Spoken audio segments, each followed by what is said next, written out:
It's 4:16 a.m. Time check is brought to you by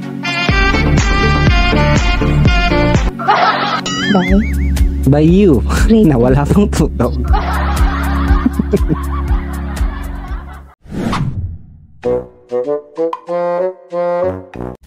Anong height mo? 5'8". Ha? 5'8". 5'8 ka? O di matagkad ka rin. Ganun. Tulog ako ng hapon Pero alam mo ba, tawag dito, hirap yung mga girls na lalo na yung matatangkad, hirap silang magkaroon ng boyfriend. Oo. Diba? Ang dami insecure na lalaki. Diba? Sabi ko sa'yo ngayon. Ang average ng Pinoy is 5'5". 5'5", 5'4" ang lalaki, 4'11" ang babae. So, hindi ka Pinoy? Pinoy, syempre. Pure-blooded or mixed? Ano ba? Hindi ko alam, di pa ako nag-check ng DNA ko. Pero ano pa rin magulang ko? Aga-aga. Pero ano, nagkaroon ka na ba ng boyfriend na mas shorter sa'yo? May nanligaw. Ano yun? Paano nangyari? 5'6". Ayun, ginosted ako nung isa. Date naman kami ganyan, labas-labas. So yun, ginost ako. Hala, Pinaas ko. bakit naman? Tsaka, Bakit di ka nagpakita ng interest? Ganun. eh, pag lumabas na nga kami, diba? Inayaw ko pa nga siya sa second date. Tapos sabang kami magplano kami ng second date namin. Parang sabi niya, mag tayo, hiking tayo. Sabi ko, sige, kasi maili kami parehas sa umakit ng bundok, ganyan. Tapos sabi ko, okay, ganyan, tara, blah, blah, blah. Tapos one time, nagpa-check up ako. Tapos siya din, parang, that time nagpa-opera ako nun, ng kamay ko. Kasi may surgery ako nun. Nagka-chat ko pa siya nun, kasi sabi niya, siya din daw nasa hospital, kasi yun hospital, like clinic, kasi na-follow up siya ng dental implant niya, yung pa second session nung kinemper doon ng molar niya, ganyan. Tapos okay, sabi ko, ingat ka, blah, blah, blah. Tapos ayun, wala na nag-update after nun niya mabunutan ng ngipin. Ba, ano?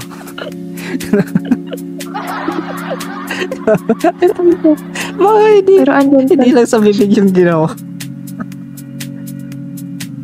Ay, nako. Pero ano pa rin naman siya. Diyan pa rin naman siya taga-scene ng My Day mo. Ganun. So, ibig sabihin active pa siya. Hindi lang siya nag-a-update sa'yo or hindi ka kinumusta. Wala na. Hindi ko na siya nag-message naman ako sa kanya. Ganun. Hey. So, wala na. Hindi na talaga. Parang hindi na siya. Nag-scene lang siya. Tapos, ayun na. Okay, ibig sabihin nito, ghosted na ako, sabi ko gano'n. Sino ko nag-emote or what, ganyan, bahala ka, ayaw ko di-work. Yun, parang pandemic yun, yung mga 2020 kami nagkakilala. So ano to, LDR kayo or hindi naman? Hindi, syempre, nung lockdown, di kami nagkita, tapos nung na-lift na yung lockdown, doon na kami nag-meet.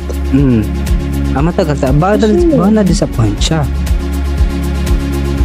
Dude, 8 ako, 6 lang siya. Kaya nga baka na-disappoint siya sa sarili niya, kako, na mas matangkad siya. Ikaw ba naman kasi first date nyo, nag-heels ka pa? Hindi ako nag-heels, nag-flats ako, considerate ako na tao. Kasi alam naman niya yung height ko. Nag-review na namin ng height before pa kami magkita. So ako parang, okay, ganyan. Patagal naman tayo nag-usap. Parang nung lockdown, ganyan. Face reveal na, blah, blah, blah. Gentle naman, napahit naman siya. Wala na akong kaso. Pero yun nga, nang-ghosting na siya. Hindi ko alam ang reason. Hinayaan ko na lang. Kung ayaw mo, wag.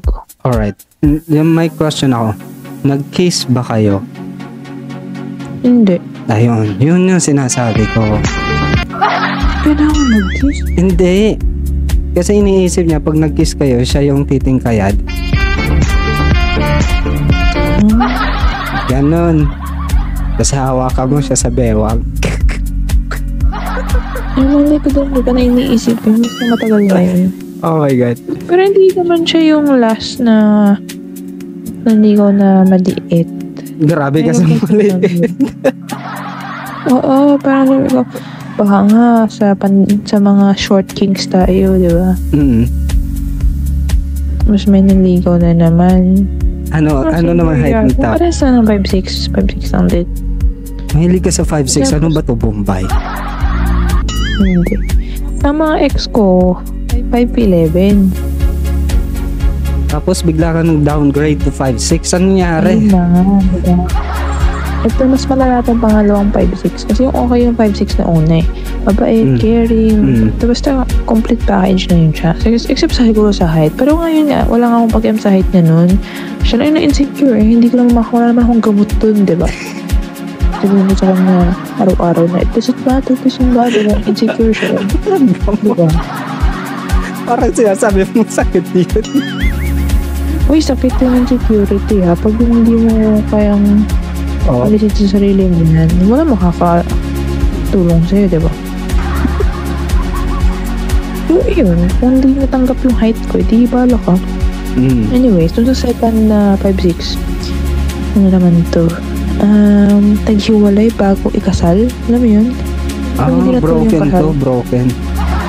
Pero matagal na, parang a year after nun. So parang syempre malala pa rin yun eh. Duot.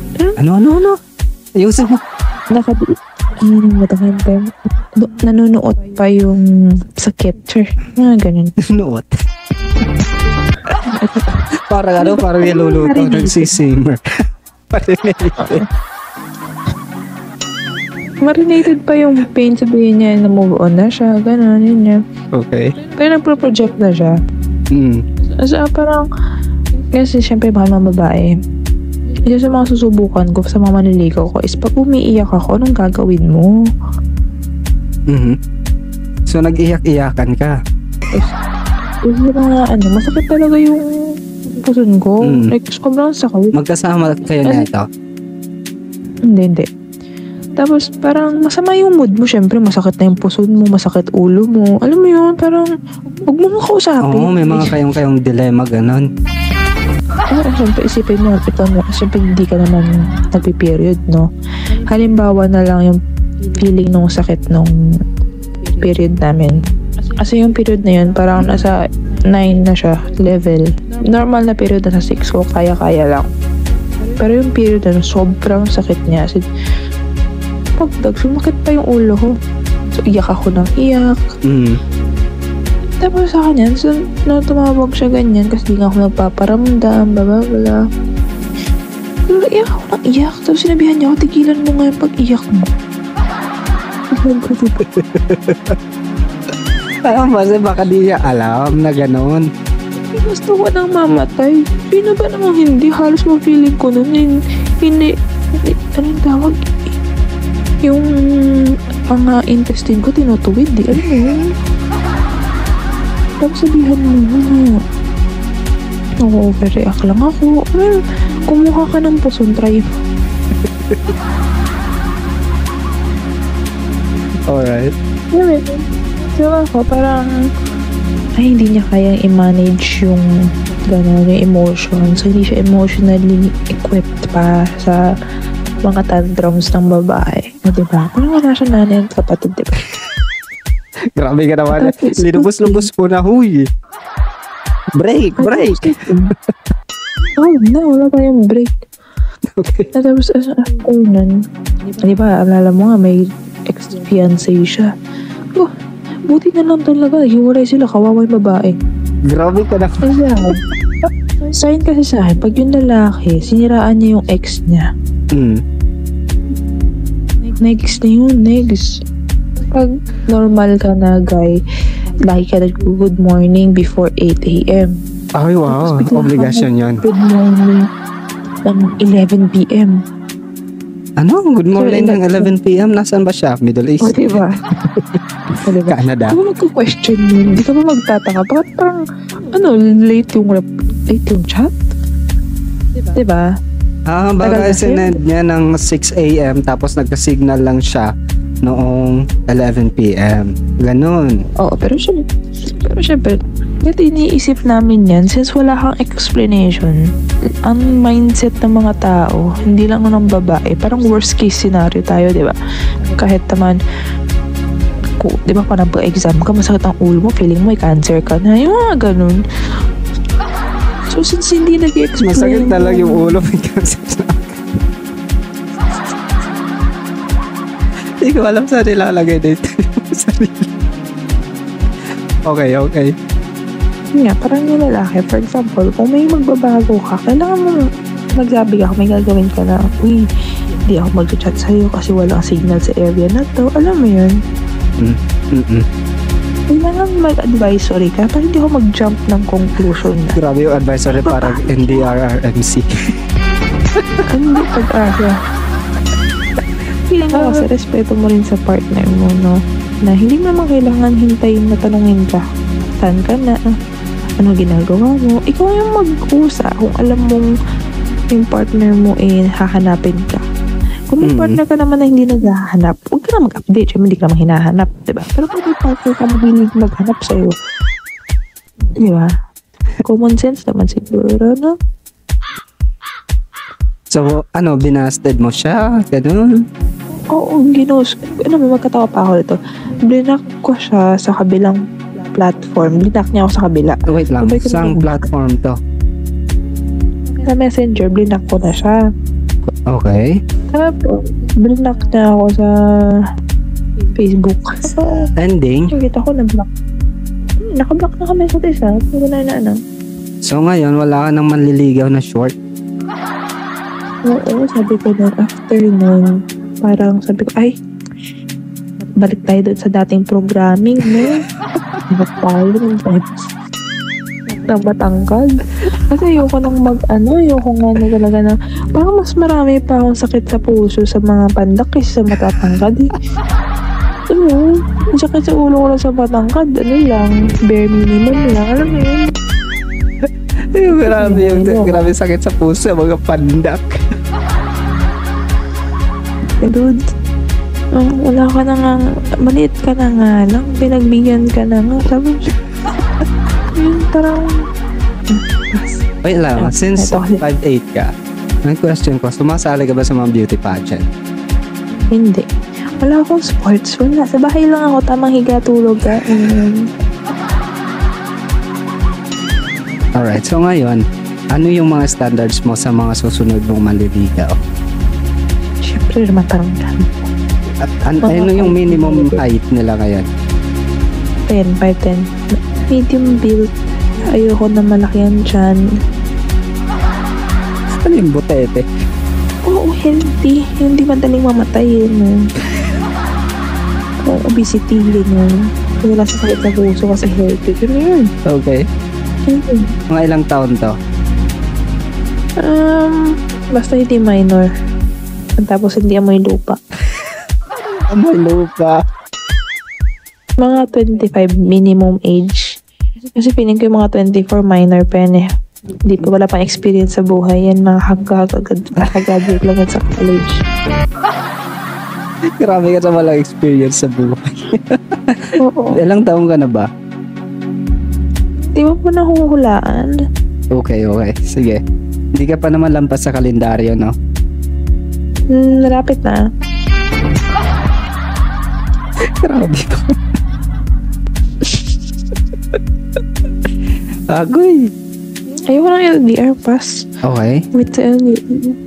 Siyempre kung saan siya. Kahit pumunta pa siya ng na North Pole, sama niya ako.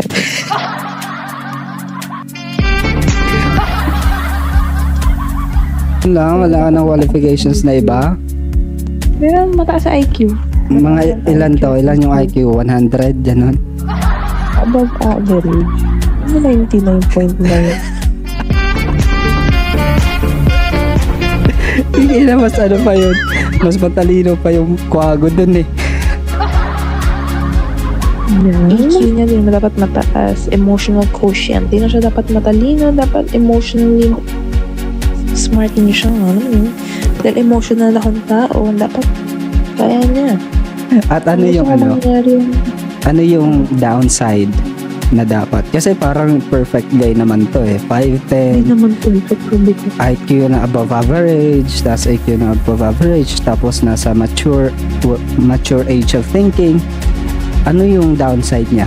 Meron siya. Downside? Anong downside? So in short, naghahanap ka kay Mr. Perfect talaga. Hindi. Ano ko kasi kung anong meron akong kaya ko, kaya niya ibigay. Pag ako nagka-jowa, kaya nga may jowa ng isa ko. Kasi kaya tayo na-explain ko, hindi mo magigets. Walang makakagets doon. Kundi yung sarili mo lang. Lahat ng ini-imagine mo is impossible and not doable. That's why we'll remain single all along. Yes, tama yan. Kasi yung tatay ko hindi nag-i-exist. Ay, ako, hindi lahat ng tao tatay mo. Yung tatay mo nga kinukonsinti ka. Magkaiba yun. They exist. Well, be thankful kung meron man. Okay. Thanks sa time.